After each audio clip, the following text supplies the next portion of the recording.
यो घटना काठमाडौँको एउटा सानो घरमा भएको हो। रातको लगभग 11:40 बजेको थियो। त्यो रात 4 जना साथीहरू बसिरहेका थिए। एउटा खेल खेल्न, एउटा टेस्ट जस्तो, एउटा मजाक जस्तो। तर उनीहरूलाई थाहा थिएन त्यो मजाकले उनीहरूको जीवन नै बदल्ने थियो। रातको 12 बज्न मात्र बाँकी थियो अनि प्लान्चेट आफै हल्लिन थाल्यो। यो कुरा मैले कसैलाई भन्ने हिम्मत गरिन। मेरो नाम सुमन हो। यो सबै 2 वर्ष अगाडिको कुरा हो। म, रबिन, किरण र आयुष हामी सबै रबिनको पुरानो घरमा बसेर कलेजको प्रोजेक्ट गर्दै थियौँ। घर पुरानो थियो, धुलोले भरिएको र अजीब आवाज आउने। यार, यो घर त डरलाग्दो फिल्म जस्तो छ, किरणले भन्यो। हामी हाँस्यौँ, तर मनभित्र डर थियो। त्यसपछि आयुषले एउटा कुरा भन्यो जसले सबै बदलिदियो। रातको 10 बजिसकेको थियो, काम सकियो, हामी सबै बोर भयौँ। विजा बोर्ड खेल्ने? आयुषले भन्यो। मैले तुरन्त भने, पागल हो, यो सबै नाटक हो। रबिनले भन्यो, एकपटक गरेर हेरौँ न। किरणले भिडियो देखायो, सबै नक्कली हो।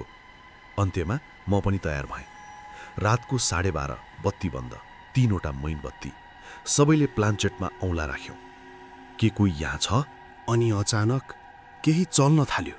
प्लान्चेट आफै सर्न थाल्यो। सबै चुप। कसले चलायो? मैले सोधेँ। मैले होइन, सबैले भने। प्लान्चेट हो मा गयो। कोठा एक्कासी चिसो भयो। तिम्रो नाम के हो? प्लान्चेट अक्षरतर्फ सर्न थाल्यो। स, उ, र, अ, ज। रबिन डरायो। यो नाम यही घरको मान्छेको हो। धुप धुप।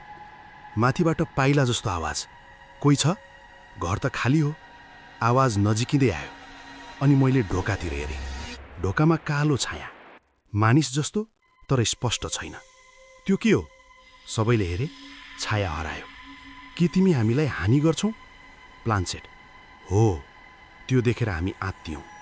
खेल बन्द गर। हामीले बिदा भन्न खोज्यौँ, तर प्लान्चेट चलेन। एउटा मैनबत्ती निभ्यो। अँध्यारो भयो। त्यसपछि आयुष बदलिन थाल्यो। आयुषको आँखा ठुलो भयो। टाउको बिस्तारै झुक्यो। ऊ गयो, म आएँ। आवाज फरक थियो। त्यो आयुष थिएन। आयुष उठ्यो। उसको हात अजीब थियो।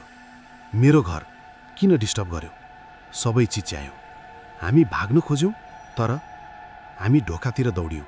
ढोका बन्द, बाहिरबाट लक जस्तो। कोठा झन् चिसो। अनि सबैभन्दा डरलाग्दो कुरा भयो। आयुष भित्तामा ठोक्यो। नाकबाट रगत। मलाई छोड। अनि सन्नाटा।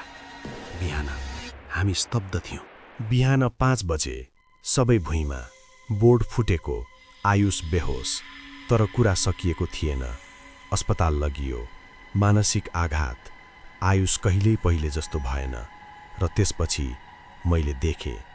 म घर फर्किएँ। मोबाइलमा फोटो, 4 जना होइन, 5औं छाया डिलिट हुँदैन। राति 12 बजे सन्देश, म अझै यहीँ छु। सबै कुरा मजाक हुँदैन, केही कुरा फर्केर आउँछ।